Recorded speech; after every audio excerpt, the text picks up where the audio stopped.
Monsieur le Président Woerth. Sur le même sujet ou allez-y, Monsieur le Président? Merci, Monsieur le Président. Rapidement, je suis également demandeur, Monsieur le Président, Monsieur le Ministre, Messieurs les ministres, d'un vote solennel. Alors j'entends bien l'argument du Président de l'Assemblée nationale qui nous explique qu'en conférence des présidents, la demande n'a pas été faite. Mais je rappelle que ce n'était pas une conférence des présidents classique, c'était un bureau de l'Assemblée qui avait été convoqué de manière à ce que l'on puisse parler des mesures qui avaient été prises dans le cadre du coronavirus. Je crois que c'est important, comme l'a dit Eric Woerth à l'instant, ce que l'on soit capable à un moment ou à un autre d'avoir un vote solennel. Chacun, comme ça, ne se cachera pas, pourra dire franchement lors de un vote où toute l'Assemblée est rassemblée. Et pardonnez-moi, nous sommes peu nombreux aujourd'hui alors que nous avons été très nombreux depuis longtemps.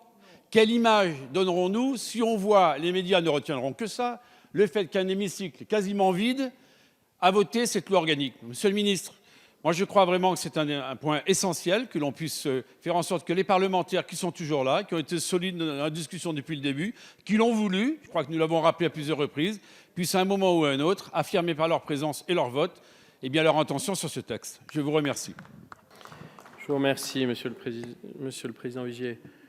J'aimerais vous rappeler, Monsieur le Président Vigier. Monsieur le Président Vigier.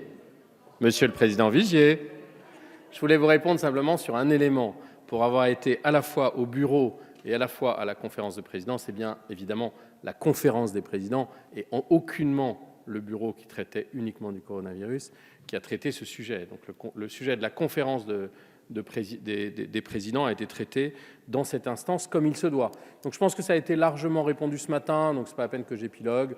La conférence des présidents est compétente, elle a pris sa décision en bonne et due forme. Personne à ce moment-là ne s'est exprimé sur le sujet. Et en tout cas, je sais que le président a été alerté et il suit nos débats avec attention. Donc s'il choisit de convoquer quoi que ce soit, il le fera de son fait. Mais il n'y a pas lieu d'épiloguer sur le sujet. En tout cas, ça a été abordé ce matin. Je réitère ce que vous a dit mon collègue Hugues ce matin. Mais en tout cas, ce n'est pas de notre compétence que d'appeler une conférence des présidents. Voilà. Donc pour rester dans notre compétence, en revanche, restons dans notre compétence, sans transition avec M. Vigier, pour défendre l'amendement 51. Oui, merci, Monsieur le Président. Sur cet amendement, d'ailleurs c'est un amendement miroir avec celui que j'avais déposé sur l'article 1, qui concerne, comme chacun le sait, le fait que nous souhaitions que justement cette vision de l'équilibre, et on puisse l'observer sur 9 années et non 4 années. Chacun sait qu'en se plaçant dans un cycle de 5 années, on est sur un mécanisme qui a toujours tendance à être procyclique. Et on sait très bien qu'aussi dans cette réforme, Madame la rapporteure, il y a l'aspect confiance et une crise financière, une crise économique, une crise violente qui fait qu'il y a moins de recettes fiscales, peut être entraînée naturellement, et c'est une baisse des ressources et par là même pourrait engendrer un certain nombre d'ajustements qui impactent en direct naturellement le fonds des réserves de retraite. Donc ça me paraît essentiel que l'on soit capable, d'ailleurs, collègue Mattei qui était là la semaine dernière le disait en proposant même une étape intermédiaire à cette année, que l'on ne s'enferre pas dans une durée de 5 ans et qu'il nous paraissait plus judicieux que le chiffre de 9 années remplace celui de 5, de manière à ce que l'on puisse avoir sur un cycle long, correspondant plus au cycle économique, cette vision de la règle d'or à laquelle j'ai toujours été attaché. Ce n'est pas pour autant qu'il y ait des dérives financières qui s'opéreraient, mais plutôt qu'elles seraient, me semble-t-il, plus à la crête des choses et permettrait certainement de rassurer sur le fait qu'il risque d'y avoir des ajustements financiers à la clé sur des cycles trop courts. Je vous remercie. Je vous remercie, Monsieur le Président. Amendement identique, le 669 est-il défendu? Je ne crois pas. Le 669 n'est pas défendu. Le 1557, c'est vous qui le défendez? Qui le défend le 1557? 1557, Monsieur Houllier, premier signataire. Pas défendu. Nous passons donc au 699. Ne me semble pas défendu non plus. Donc dans cette discussion commune, quel est l'avis de Madame la rapporteure? Merci, Monsieur le Président. Monsieur le Président Vigier, je suis d'accord avec vous, la confiance est importante, mais je crois que la responsabilité politique l'est tout autant. C'est d'ailleurs ce que nous sommes dit hier soir. Donc, je vais vous redonner finalement les arguments sur lesquels nous avons pu débattre de manière très intéressante, d'ailleurs tous ensemble ici hier soir. D'abord, il y a une sorte d'effet miroir. Madame Dalloz l'avait très justement fait remarquer. Au niveau européen, la dette de nos caisses de retraite est intégrée dans ce qu'on appelle le budget de toutes APU. Et donc, en fait, ça participe au calcul de notre dette maastrichtienne. Donc, il nous semble intéressant et important d'avoir en cette matière une sorte de durée miroir par rapport, de cette vision de la branche vieillesse du PLFSS avec la loi de programmation de finances que nous votons sur 5 ans également. La deuxième chose, c'est que cette règle d'or qui instaure, donc vous l'avez dit, non seulement un lissage sur 5 ans, mais également un taux d'endettement maximum qui nous amènerait à un maximum d'endettement à 10 milliards, elle prévoit aussi que ce taux d'endettement, il ne soit pas relégué et que tous les efforts ne soient pas relégués sur les 2 dernières années, ce qui me semble en matière de décision politique également quelque chose de très important.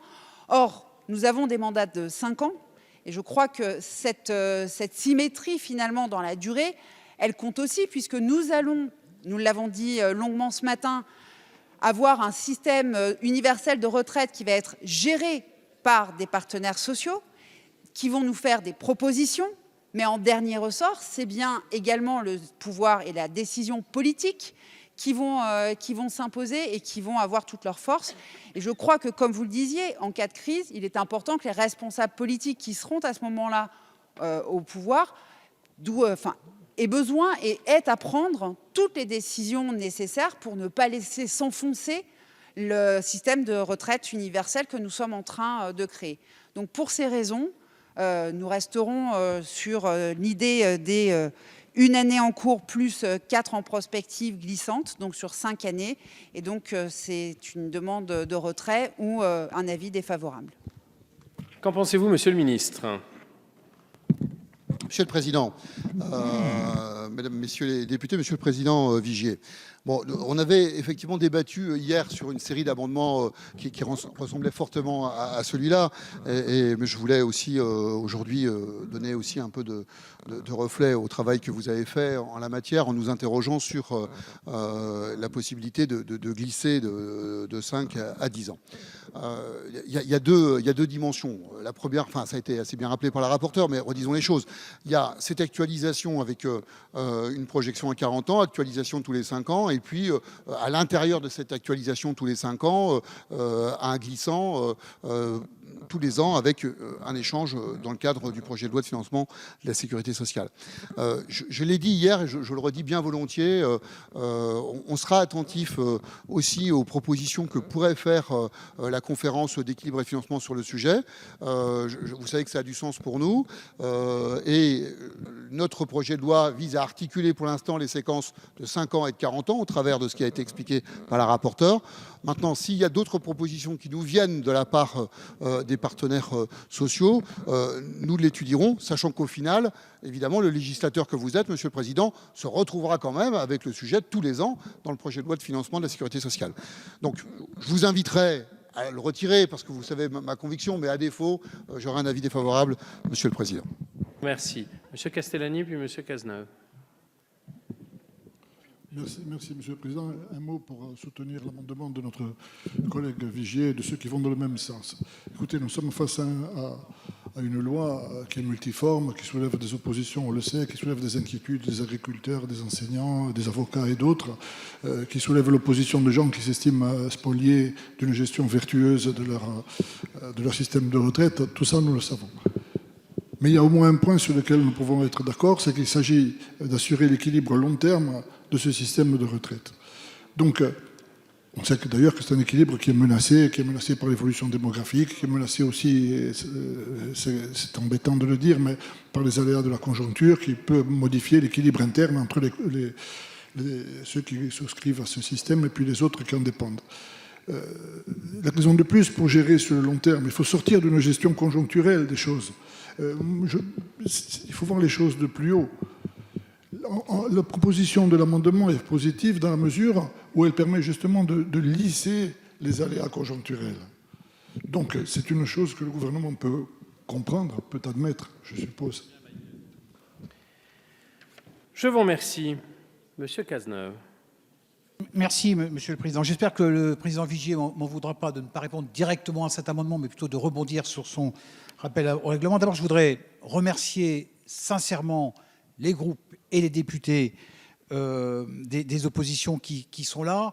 Comme vous le savez, nous sommes attachés au débat depuis les débuts et nous regrettons la position des oppositions qui ont, pour la loi ordinaire, eu une attitude d'obstruction que personne ne peut contester, qui aujourd'hui ont une politique de la chaise vide qui amène dans les deux cas à un débat volé, à un débat non structuré et non constructif. Et donc nous regrettons évidemment cette position. Sur le vote, je voudrais dire simplement deux choses.